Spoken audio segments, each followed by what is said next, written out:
Hello friends, हम बात करने जा रहे हैं एक बड़े ही इंपॉर्टेंट टॉपिक पे, that how to improve the presentation in exams. BCom student सबके लिए वीडियो बहुत इंपॉर्टेंट है। एक एक बात बड़े ध्यान से सुननी है और सारे पॉइंट्स नोट डाउन करने हैं। इट्स माई प्रॉमिस कि अगर आप इन चीज़ों को अडॉप्ट करते हैं तो आपकी हैंड राइटिंग कुछ भी हो, बट आप पेपर अपना बहुत अच्छे से प्रेजेंट कर सकते हैं। Definitely you can score wonderful marks.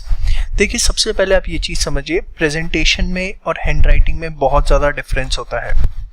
आप लोग ये समझते हैं कि जिनकी हैंडराइटिंग अच्छी है वो ही एक पेपर को अच्छे तरीके से प्रेजेंट कर सकते हैं। अनडाउटेडली जिनकी हैंडराइटिंग अच्छी है उन्हें पेपर प्रेजेंट करने में एक एज मिलता है, बट अगर आपकी हैंडराइटिंग अच्छी नहीं है तो इसका मतलब ये नहीं है कि आप पेपर अच्छे से प्रेजेंट नहीं कर सकते।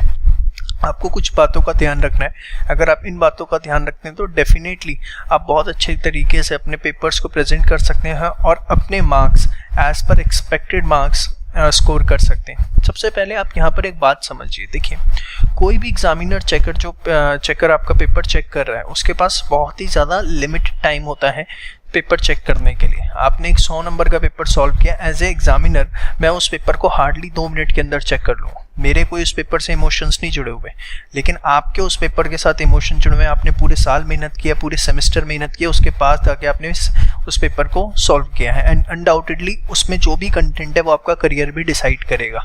बट एज ए एग्जामिनर मेरे उससे कोई इमोशंस अटैच नहीं है। मेरे पास ऐसे 200 पेपर्स हैं जो मुझे फटाफट चेक करने हैं। तो आपका पेपर जो है सिर्फ कंटेंट वाइज रिच होगा तो उससे बात नहीं बनने वाली।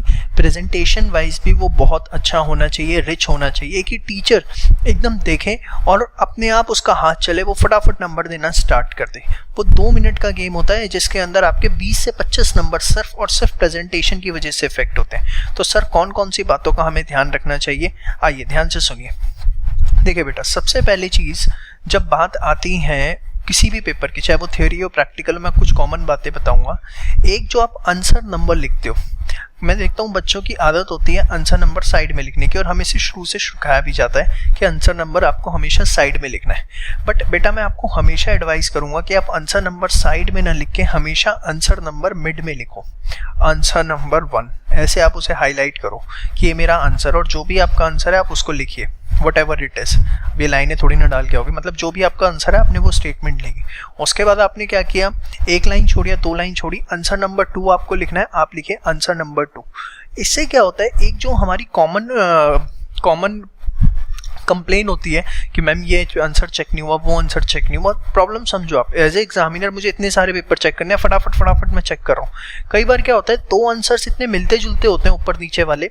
सपोज आपने लॉ ऑफ वेरिएबल, एग्जाम्पल देता हूँ, आपने क्या किया, से इकोनॉमिक्स का एग्जाम्पल लेता हूँ, आपने डिमांड के क्वेश्चन आंसर्स पहले लिख दिए सारे। अब डिमांड के 3 क्वेश्चन आए हुए थे, आपने लिख दिए। अब हुआ क्या, दिमाग में नहीं रहा, फटाफट सिमिलर आंसर्स दिख रहे थे, मार्किंग उस हिसाब से हो गई। क्योंकि एग्जामिनर का ध्यान यहाँ कॉर्नर पे कभी नहीं जाता, एग्जामिनर का ध्यान फटाफट स्टेटमेंट पे जाता है। तो आप कोशिश करिए कि आंसर नंबर हमेशा आप मिड में लिखो। पॉइंट नंबर 1 जो मैंने आपको सिखाया। पॉइंट नंबर 2 बेटा, आपको हमेशा क्या ध्यान रखना है। बेटा ध्यान से एक चीज सुनो, बहुत इंपॉर्टेंट है। पॉइंट नंबर 2 जो आपको ध्यान रखना है कि अगर आंसर 1 मार्क है तो ही आप मल्टीपल आंसर करो एक सिंगल पेज पे। Multiple answer on single page. अब ये multiple answer on single page का क्या मतलब है, अगर मैंने आपको बोला 1 मार्क का है तो ही आप बहुत सारे आंसर एक पेज पे करोगे।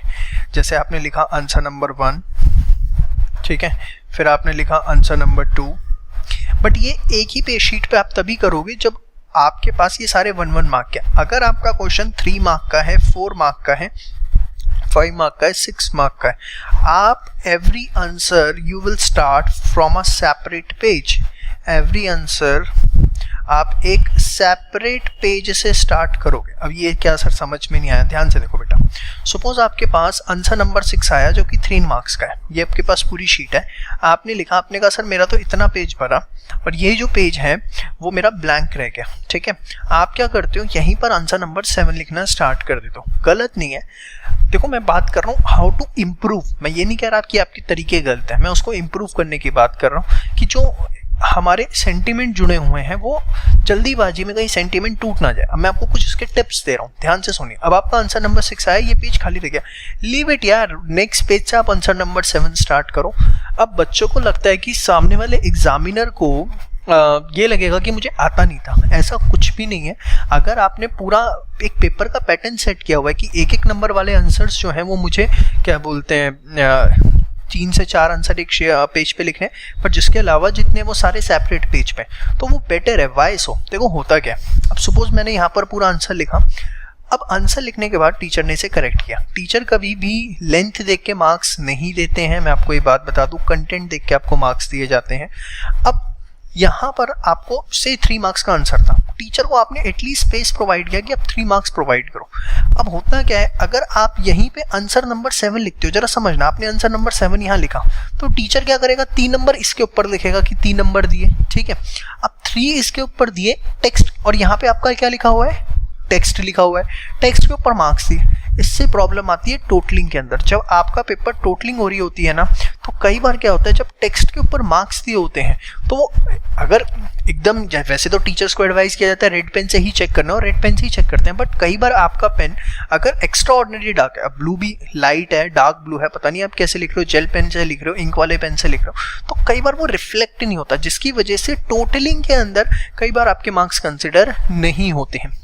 इसलिए आप एक आंसर लिखो, उसके नीचे का पूरा स्पेस छोड़ो ताकि टीचर मार्क्स दे यहाँ पर, और उसके बाद जब टोटलिंग हो तो वो आराम से कंसिडरेशन के अंदर है। आप ये मत सोचो कि ये मेरा स्पेस छूट गया, इसका क्या होने वाला, उसका कुछ नहीं है, कोई उससे दिमाग में नेगेटिव इंपैक्ट नहीं चाहता है। बात समझ में आती है। सेकंड नंबर टिप आपको, first number tip answer number mid में, सेकंड नंबर टिप हर आंसर आपको एक सेपरेट पेज से स्टार्ट करना है। ये प्रैक्टिस आप अपने यूनिट टेस्ट के अंदर, अपने स्कूल एग्जाम्स में, अपने इंटरनल एग्जाम्स के अंदर, अपने हर टेस्ट पेपर में अडॉप्ट करो, तभी आप फाइनल पेपर में कर पाओगे। मैं आपको ये बात बता रहा हूँ। उसके बाद बेटा तीसरी बात जो आपको ध्यान रखनी है वो क्या, तीसरी बात आपको ध्यान रखनी है कि जब भी आप किसी चीज की एक्सप्लेनेशन लिखते हो, जैसे एग्जांपल के तौर पर आपकी लॉ ऑफ वेरिएबल प्रोपोर्शन है, आपने लिखा इंक्रीजिंग रिटर्न्स टू फैक्टर। अब ध्यान से समझना, ये बड़ा कॉमन सा प्रॉब्लम है जो जनरली मैं ऑब्जर्व करता हूँ जब पेपर्स चेक करता हूँ, चाहे वो ट्यूशन पे चेक करूँ, चाहे प्रोफेशनल एग्जाम्स के चेक करूँ, चाहे स्कूल के चेक करूँ।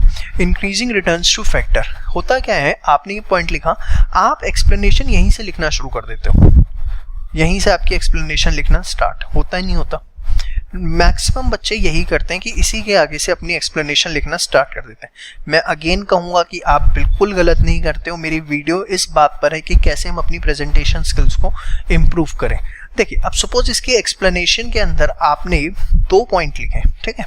होता क्या है, कुछ बच्चों को कंप्लेन होती है, टीचर्स कंप्लेन करते हैं आपका कंटेंट कम है। अरे बेटा, कंटेंट आपका कम नहीं, आपका प्रेजेंटेशन स्किल आपको थोड़ा इंप्रूव करना है। आपको इसी चीज़ को कैसे लिखना है, आपने लिखा इंक्रीजिंग रिटर्न्स टू फैक्टर, और इंक्रीजिंग रिटर्न्स टू फैक्टर लिखने के बाद आपके पास जो भी कंटेंट है आप उसको सब पॉइंट बनाओ। यहाँ पर ऐसे आपका पहले जो भी आपने लिखना है वो आपने एक सब पॉइंट बनाया, उसको यहाँ पे लिखा, ठीक है।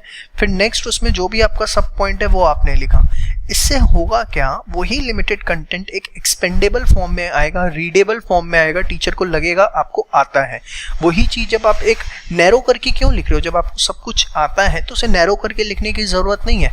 Main points, and whenever you are writing the sub points you should write it in sub point forms. ये कोई भी थ्योरी पेपर है, चाहे वो मतलब कोई भी थ्योरी पेपर है, आपको ये बात उसके लिए दिमाग में रखनी ही रखनी है। ये जो सारे पॉइंट्स मैंने आपको बताया, थ्योरी प्रैक्टिकल दोनों में वैलिड है। वैसे आंसर नंबर मिड के अंदर रखना है हमेशा। सेकंड मैंने क्या बताया आपको, बोलो फटाफट, कि जो भी आंसर नंबर आपको मिड में रखना है। उसके बाद जो सेकंड चीज मैंने आपको बताई कि जो भी आप आंसर स्टार्ट करते हो अदर देन 1 मार्क, वो सारे आपको एक फ्रेश पेज से स्टार्ट करने हैं। तीसरी चीज आपको क्या करनी है, जो भी आप सब पॉइंट्स लिखोगे वो सब पॉइंट्स, सॉरी मेन एक्सप्लेनेशन लिखोगे वो आप हमेशा सब पॉइंट्स बनाकर लिखोगे। समझ में आ गया।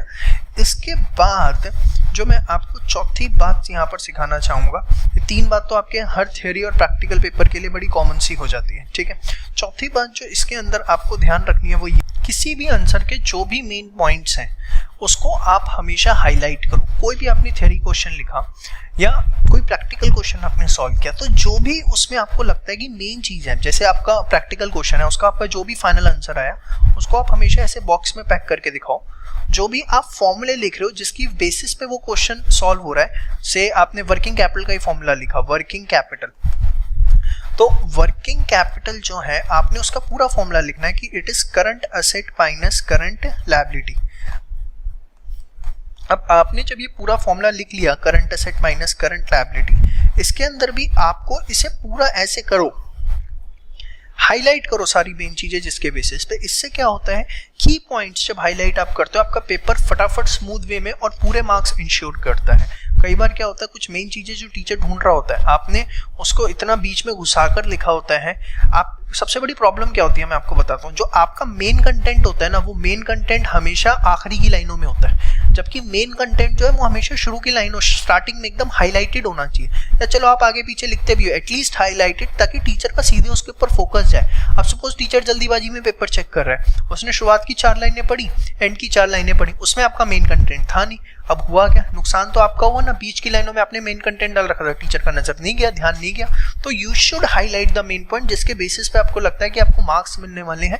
उन चीजों को आप हमेशा अंडरलाइन करो, चाहे वो प्रैक्टिकल है चाहे वो थ्योरी है। थ्योरी है तो उसे अंडरलाइन करें, प्रैक्टिकल है तो उस चीज को आप ऐसे बॉक्स के अंदर पैक कर सकते हैं। तो ये 4 आपको इंपॉर्टेंट टिप्स जो मैं बता रहा हूँ, प्लीज इन 4 इंपॉर्टेंट टिप्स को आप अपने पेपर के अंदर फॉलो करिए। डेफिनेटली आप देखेंगे आपकी प्रेजेंटेशन जो है वो इंप्रूव होगी। आने वाले टाइम पे इस तरह की 1-2 वीडियोस और रिकॉर्ड करूंगा और आपको टिप्स दूंगा, सारे अभी ऑन द स्पॉट नहीं बता रहा हूँ। धीरे धीरे आप इन 4 चीजों को पहले अपनी प्रैक्टिस के अंदर लाइए, फिर आगे और डिस्कशन करेंगे। All the best.